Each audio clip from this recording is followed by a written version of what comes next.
In today's Advent devotional, I'm going to start with a question, and that is there someone that you trust in this world? Is there another human being that you trust implicitly?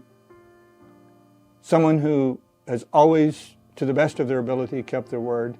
You know, trust is the glue that makes relationships work.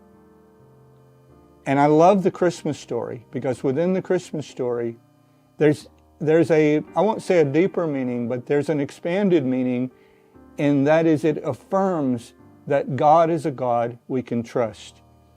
In Luke chapter 1, verse 27 through 38, where the angel appears to Mary, and I won't read the whole passage to you, though it's worth reading, but I want to go down to the latter part of the passage, verse like 36 through 38, where the angel says, "So the Holy One to be born will be called the Son of God.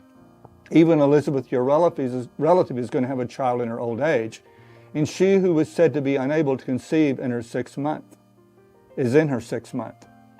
For no," and here's the line I want you to hear clearly, "for no word from God will ever fail." Mary's response was, "I am the Lord's servant," Mary answered. "May your word to me be fulfilled." Then the angel left her. Now, we don't want to overlook the amazing incarnation story by itself, but it points to this broader truth, and that is the complete reliability of the Word of God. No word from God will ever fail. So the birth of Jesus underscores the fact that you can always trust God. Let me just enumerate a few prophecies about Jesus' birth that came to pass. That he would be born of a woman. That he would be born of a virgin, Isaiah 7:14. That he would be born as God's son, 2 Samuel 7:14. That he would be born in Bethlehem, Micah 5:2. That a star would mark the location of his birth, Numbers 24:17. That he would be born approximately 490 years after the time of Daniel, Daniel 9:25. That he would be a descendant of Abraham, Genesis 22:18.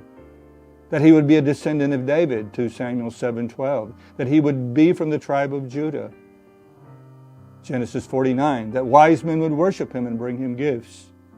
That he would be called Emmanuel. That he would spend time in Egypt and return.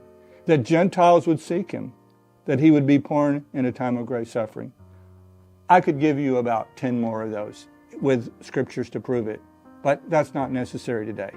Just be encouraged today and be impressed with the fact that God keeps His word. So when you think of the manger and all the promises of God that will fill there, let your spirit just soar above the circumstances of life and imagine all that God promises He will do for you and for all of His children.